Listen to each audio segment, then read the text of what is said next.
नमस्कार दोस्तों, स्वागत है आपका साइंस जर्नी में। ब्राह्मण धर्म में मंत्र उच्चारण, मंत्रों का जाप उसके मानसिक गुलामों के नसों में खून के साथ हरकत करता है। इन मंत्र उच्चारण में गायत्री मंत्र सबसे ज्यादा प्रसिद्धि पाया है। यह मंत्र ऋग्वेद में, सामवेद में और यजुर्वेद में भी पाया जाता है। इस मंत्र का देवता सावित्री है, जो कि सदियों से ब्राह्मण धर्म के पंडित पुजारियों के लिए कामधेनु यानी फलित खजाना बना हुआ है। कोई भी मनोकामना पूर्ण करानी हो, ये लुटेरे यही सलाह देंगे कि इसका जाप कर लो, कुछ घंटे कर लो, 1000 बार जाप कर लो या लाखों बार जाप कर लो। दरअसल इस तरह की बातें वो इसलिए कहते हैं क्योंकि उनने अपनी ही किताबों में इस तरह की बहुत सारी डींगे हाँक रखी है। और यह डींगे हाँकने का कारण भी है कि इनके आने वाली पीढ़ियां बार बार उसे पढ़े और अपने समय के लोगों को उनके खून पसीने की कमाई को हड़पती रहे, लूटती रहे। ऐसी ही एक किताब है मनुस्मृति,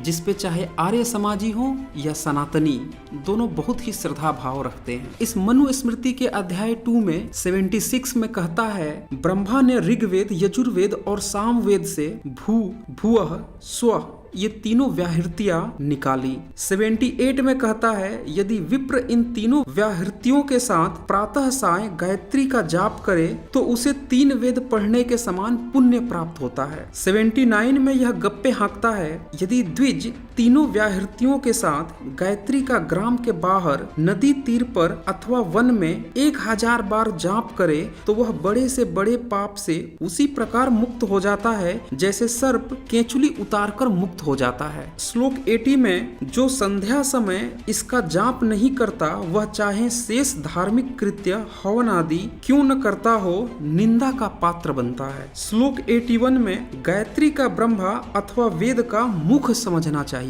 और श्लोक 82 में कहता है, जो 3 वर्ष तक प्रातः साय गायत्री का जाप करता हो वह ब्रह्म को जान लेता है। वायु की तरह कामचारी बन जाता है, मतलब जहाँ मन करे वहाँ उड़ के चला जाए और मृत्यु के उपरांत ब्रह्म ही बन जाता है, अर्थात मरकर परमात्मा ही बन जाता है। और श्लोक 83 में कहता है, गायत्री से बढ़कर कोई मंत्र ही नहीं है। आप समझ सकते हैं कि मनुस्मृति के अध्याय 2 में कितनी डींगे हाँकी गई है इस तथाकथित गायत्री मंत्र को लेकर। ऐसा लग रहा है जैसे यह क्लोरीन गैस हो, यह एक ऐसा ब्लीचिंग पाउडर हो कि कितने भी गंदे कपड़े हो उस पे छिड़क दो और तुरंत ही सारी गंदगी दूर हो जाए, बड़े से बड़े पाप नष्ट हो जाए। इस मंत्र के जाप से वेदों को बिना पढ़े ही वेद पढ़ने का पुण्य प्राप्त हो जाए और ये वायु के समान, यानी कि ये वायुयान, हेलीकॉप्टर या रॉकेट के बिना ही उड़ के कहीं से कहीं पहुंच जाए। अब आज की डेट में ये जितने भी साइंटिस्ट हैं जो दिन रात लगकर इतनी मेहनत करके लैब में ये जितनी भी डिवाइसेस बना रहे हैं वो तो फिर मूर्ख हो गए। ये बैठे बैठे ये गपोड़े सबसे बड़े चालू लोग हो गए। न पढ़ने की जरूरत न लिखने की जरूरत, बस इनके गायत्री मंत्र उठाओ, रट्टे मार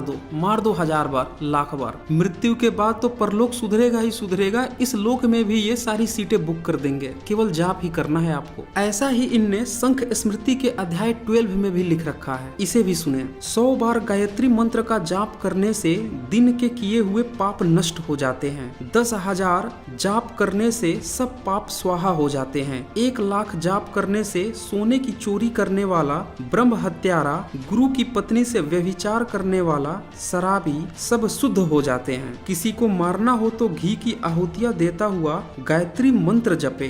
धन की कामना करने वाला कमलों की आहुतियां देता हुआ गायत्री मंत्र जपे। और सोने की कामना करने वाला बेल के फलों की आहुतियां देता हुआ, ब्रह्म तेज की कामना करने वाला दूध की आहुतियां दे और ध्यान पूर्वक घी मिले तिलों को आग में जलाए। गायत्री मंत्र नरक में गिरे हुओं को बचाने वाला है। गायत्री जाप करने वाला मरकर स्वर्ग को प्राप्त होता है। अब देखा आपने, आप चाहे किसी की हत्या कर दो, व्यभिचार कर दो, रेप कर दो, बलात्कार कर दो, शराब पी लो, चोरी कर लो, बस इनका पढ़ लो गायत्री मंत्र 1000 बार, लाख बार, सारे पाप धुल जाएंगे। आप समझ सकते हैं कि ये चोर लुटेरे दिन रात चोरी करते थे और फिर गायत्री मंत्र बनाकर अपने सारे पाप धुल लिया करते थे। और इसीलिए इनने इस तरह की फालतू और फलूदे वाली चीजें रची हैं। प्रासर स्मृति के अध्याय 2 के 56 श्लोक में कहता है, यदि एक ही समय व्यक्ति बहुत से पाप कर बैठे तो उसे 10,000 बार गायत्री का जाप करना चाहिए, उससे सब पाप नष्ट हो जाते हैं। आप समझ सकते हैं कि शूद्रों को इनने क्यों पढ़ने लिखने से मना कर दिया था और पूरी तरह से पाबंदी लगा दी थी, क्योंकि वह तो मंत्र का जाप कर नहीं पाएंगे और ये सारा पाप करेंगे और मंत्र जाप करके उससे छुटकारा भी पा जाएंगे और शूद्र को सजा मिलेगी।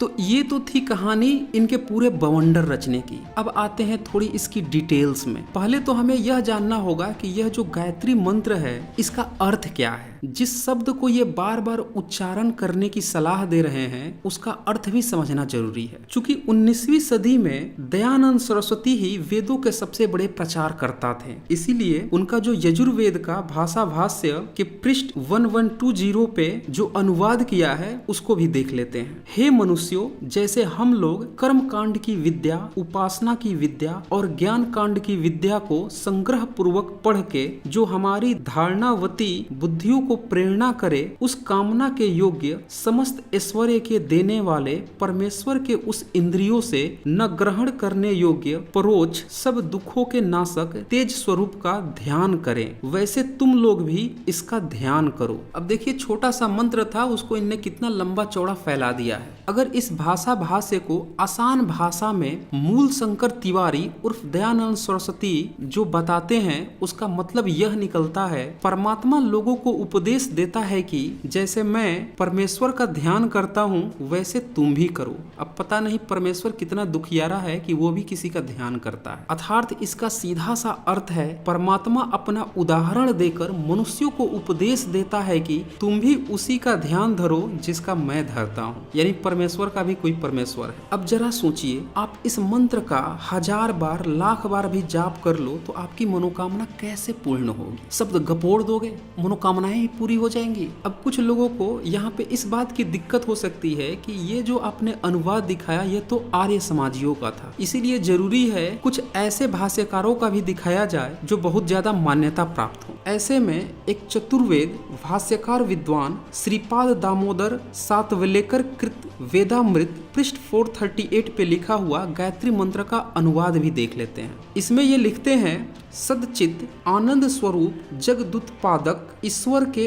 उस श्रेष्ठ तेज का हम सब ध्यान करते हैं जो हमारी बुद्धियों को विशेष प्रेरणा करे अथवा करता है। अब गायत्री मंत्र का अर्थ ये हो गया, थोड़ा छोटा हो गया उनसे। अब इस अर्थ को देखकर आपको क्या लगता है? इस अर्थ का आप 1000 बार उच्चारण कर लोगे, लाख बार इसका जाप कर लोगे तो आपकी मनोकामना पूरी हो जाएगी। जरा सोचिए, मंत्रों के उच्चारण से ही अगर सब कुछ ठीक होना होता तो आज पूरा विश्व ये जो नोवल वायरस आया है इसकी चपेट में पड़ा हुआ है, इससे अब तक मुक्त हो गया होता। और जिन लोगों का दावा है कि मंत्र जाप से बीमारियां भी ठीक हो जाती हैं, उनको उठाकर जितने भी पीड़ित देश है वहां सारे पंडित पुरोहितों को बैठा देना चाहिए और पेशेंट के सामने बैठा देना चाहिए, तब पता चलता है कि इनके मंत्रों में कितनी शक्ति है। जबकि सच्चाई ये है कि सारे के सारे अपने अपने मुंह पर साइंस की बनाई हुई मास्क लगाकर अंडरग्राउंड हो गए हैं। इनके तथाकथित देवी देवता भी कपाट बंद कर करके गायब हो गए और ये सारे के सारे इसी इंतजार में है कि कब साइंस कोरोना का इलाज खोज ले, माहौल सही करे ताकि ये बेशर्म फिर से अपनी बेहयाई पर उतर आए और ईश्वर अल्लाह गॉड के नाम पर लूट और अंधभक्ति का धंधा फिर से शुरू कर दें। खैर, गायत्री मंत्र का अर्थ वेदों के मर्मज्ञ M.A. मैकडोनाल्ड ने भी अपनी किताब a history of Sanskrit literature पृष्ठ 75 पे लिखा है। इसे भी लगे हाथ देख लीजिए। इसमें इनने लिखा है, इस सविता देवता के विशिष्ट तेज को प्राप्त करें और वह हमारे विचारों को प्रेरित करे। इनने और भी छोटा कर दिया। अब जरा सोचिए, इस अर्थ को आप 51,000 बार या लाखों बार जाप करते हैं, आपकी मनोकामना पूर्ण हो जाएगी। दरअसल गायत्री मंत्र के हिंदी अनुवाद को देखकर यह सोचना भी हास्यप्रद हो जा रहा है कि इसके जाप करने से, बार बार रट्टू तोते की तरह गाने से मनोकामनाएं पूर्ण होती हैं। लेकिन बेहुदगी की हद यह है कि पंडित पुरोहित इसी मंत्र को संस्कृत में जाप करवाते हैं, हजारों बार, लाखों बार। और संस्कृत में ही क्यों जाप कराते हैं? ताकि आप इसका अर्थ ही न समझ पाओ, और जब अर्थ ही नहीं समझोगे तभी तो आप लुटोगे। जब अर्थ समझ जाओगे तो आप लूटोगे क्यों। अब सवाल यह उठता है कि जब यह मंत्र उच्चारण से कोई भी फल नहीं मिलता तो फिर लोग क्यों इन पंडित पुरोहितों के चक्कर में पड़े हैं, क्यों नहीं उनकी चुटिया काट कर लतियाते क्यों नहीं है। दरअसल जो खुद ही डरा हुआ हो वो क्या दूसरों को डराएगा। उम्मीद, लोभ जैसे कुछ विशेषण डरे हुए लोगों के इन कर्मकांडियों के आगे विवश कर देते हैं। अगर किसी को हॉस्पिटल में 2 लाख 5 लाख रुपए ऑपरेशन में खर्च करने हो और उसके पास उतने पैसे नहीं हो तो वो सोचता है कि 10,000 20,000 पंडित पुरोहित को ही देकर किसी तरह यह ठीक हो जाता तो ज्यादा अच्छा होता। और फिर जब यह फेल हो जाता है, बीमारी ठीक नहीं होती, बिगड़े काम नहीं बनता, ऐसे में यह बेशर्म लुटेरे यह कहकर वहां से बच निकलते हैं कि कलयुग में मंत्रों का प्रभाव थोड़ा कम हो गया है, बुरी आत्माएं घूमने लगी हैं। आप समझ सकते हैं कि यह कलयुग शब्द भी इन लुटेरों ने अपनी लूट की व्यवस्था को कायम रखने के लिए ही पैदा किया था। लेकिन सारे श्रद्धालु बहुत सीधे नहीं होते, कुछ ऐसे भी श्रद्धालु होंगे जो अड़ जाते हैं। मैंने तो पैसे दिए थे, फिर तुमने मंत्र जाप करके दुख को दूर क्यों नहीं किया। ऐसे में ये लुटखोर बड़ी ही बेहयाई और इत्मीनान से कहते हैं आपने श्रद्धा पूर्वक और पूर्ण विधि विधान से अनुष्ठान नहीं किया, अतः आपको पूर्ण फल कैसे प्राप्त हो जाता। कहा भी गया है जब अंधभक्त मूर्ख बनने को राजी हो तो लुटेरे गधे की लीद को भी सोना बताकर बेच देते हैं। यही हाल हुआ है इस मंत्र के साथ भी। आज तक किसी भी श्रद्धालु ने यह जानने की कोशिश नहीं की कि यह मंत्र वास्तव में गायत्री मंत्र है भी या नहीं है। दरअसल गायत्री एक छंद होता है। जो वेद लिखी गई है वह ज्यादातर 7 तरह की छंदों में लिखी गई है। वो छंद कुछ इस तरह से हैं: गायत्री, उसीढ़, अनुष्ठुभ, वृहति, पंक्ति, त्रिष्ठुभ और जगती। यहाँ छंद का मतलब आप दोहा समझ सकते हैं, यानी एक छंद में बहुत से दोहे जो समान तरह के हों वो आते हैं। ऋग्वेद में गायत्री मंत्र के तकरीबन 2450 मंत्र हैं, यानी कि ऋग्वेद की 1/4 मंत्र गायत्री छंद के मंत्र हैं। कुछ लोगों ने इस मंत्र को थोड़ा बढ़ा चढ़ाकर पेश कर दिया और बाकियों ने इसे अपना धंधा समझकर कामधेनु बना लिया। लेकिन सवाल यह है कि जो लोग दिन रात दूसरों को शुद्धता का, धर्म का पाठ पढ़ाते हैं वो इसी मंत्र पर क्यों चिपके रहे। क्या उनने चेक किया क्या यह गायत्री छंद के क्राइटेरिया को भी फुलफिल करता है या नहीं। आज मैं आपको बताता हूँ कि यह शुद्ध गायत्री मंत्र भी नहीं है। गायत्री छंद होने के लिए कुछ शर्तें हैं। शर्त यह है कि वह 3 पादों में होना चाहिए और प्रत्येक पाद में 8-8 अक्षर हो, यानी कि टोटल 24 अक्षर होने चाहिए। उसमें भी जो आधे अक्षर होते हैं उनकी काउंटिंग नहीं होती है, और अगर कभी जरूरत पड़े तो जो अंतिम में हाफ लेटर होते हैं उनको पूर्ण लेटर की तरह काउंट किया जा सकता। उदाहरण के तौर पे ऋग्वेद के अध्याय 8 के सूक्त 67 का 20 मंत्र देखें। इसमें 3 पाद हैं, प्रत्येक पाद में 8-8 अक्षर हैं। इसमें से आधा स, आधा त और तम इन्हें अक्षर नहीं माना जाता है। अब यह जो तथाकथित मंत्र है जिसको हमें थोप दिया गया है कि यह भी गायत्री छंद है, इस मंत्र को आप ध्यान से देखें तो आप इसमें पाएंगे कि लास्ट के दोनों पाद में 8-8 अक्षर हैं, लेकिन जो फर्स्ट पाद है उसमें सिर्फ 7 ही अक्षर हैं, यानी कि व्याकरण के तौर पे यह लंगड़ा छंद है और इसे शुद्ध गायत्री मंत्र तो कतई भी नहीं कह सकते। अब यही गायत्री मंत्र यजुर्वेद में भी दिया हुआ है। उसके भी सूक्त 36 का मंत्र 3 आप उठाकर देख लीजिए, उसमें भूर्भुवः स्वः एक्स्ट्रा आ गया है, यानी कि जो प्रथम पाद है उसमें 11 अक्षर हो गए और बाकी के जो दोनों पाद हैं उसमें 8-8। अब सोचिए यहाँ पे अगर यह गायत्री मंत्र है तो इसे प्रथम पाद में भी 8 ही अक्षर होने चाहिए थे। अगर मनुस्मृति के अध्याय 3 के श्लोक 8 देखें तो वहाँ पे लिखा है जिस लड़की के अंग अधिक हो अर्थात 6 उंगलियां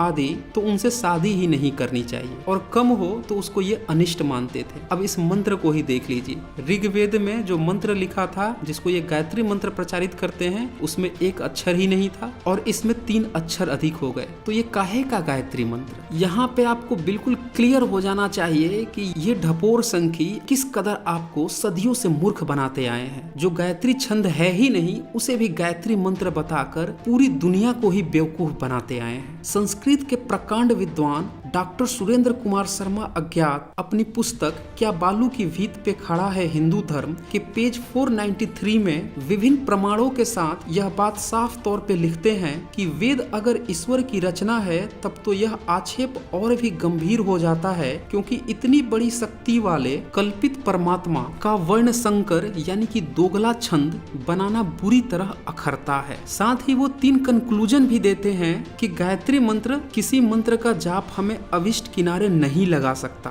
गायत्री छंद 2 अनविष्ट रूपों में मिलता है, जिसमें एक लंगड़ा हो जाता है और दूसरा दोगला हो जाता है। और तीसरा कंक्लूजन यह देते हैं कि इसी एक को गायत्री मंत्र कहना, जो कि वास्तव में शुद्ध गायत्री मंत्र है ही नहीं, और ऋग्वेद के गायत्री छंद में रचित शेष 2449 मंत्रों को छोड़ देना अन्याय व अनुचित है। आप समझ सकते हैं कि किस तरह से इन पोंगे पंडों ने पूरी दुनिया को ही बेवकूफ बनाया। और ये सारी बातें लोग जान न जाएं, इसीलिए उन्हें हमेशा ही अशिक्षित रहने का शूद्र बनाने की इनने वकालत की। वास्तव में यह मंत्र किसी ठोस गुणों के आधार पर प्रसिद्ध हुआ ही नहीं है, बल्कि किसी ढपोर संखी ने तुक्के में ही इसका गुणगान किया और फिर पूरे के पूरे कबीले वाले इसको गुनगुनाने लगे और पीढ़ी दर पीढ़ी जाकर मनु स्मृति में और तरह तरह की किताबों में इसी को उठा के कामधेनु बना दिया, जो कि दूध पे दूध देती जा रही है। और गरीब मजलूम लोग अपने खून पसीने की कमाई इन पंडे पुरोहितों को देकर लूटते और लुटवाते रहे हैं। कुछ पाखंडी लोगों ने एक फर्जी रिसर्च पेपर भी जारी कर दिया था कि इससे कैंसर ठीक हो जाता है, जिसपे मैंने ऑलरेडी एक वीडियो बना रखी है, का लिंक भी मैंने डिस्क्रिप्शन में शेयर कर दिया है, वहां से आप देख सकते हैं। साथ ही साइंस जर्नी का ही एक नया चैनल रेशनल वर्ल्ड भी लॉन्च हो चुका है, उसका भी लिंक डिस्क्रिप्शन में दे दिया गया है, जहाँ पे आपको ढेरों सारे डिबेट्स देखने को मिलेंगे। उस चैनल को भी आप सब्सक्राइब करें और इस वीडियो को ज्यादा से ज्यादा शेयर करें, ताकि सभी को पता चल सके कि जिसे यह गायत्री मंत्र प्रचारित कर रहे हैं वह तो गायत्री मंत्र भी नहीं है, लेकिन यह उनके लिए कामधेनु है, जिसके नाम पर यह गरीबों को मजलूमों को लगातार लूटते रहते हैं और अपनी जेबें गर्म करते रहते हैं। तो आज बस इतना ही। धन्यवाद।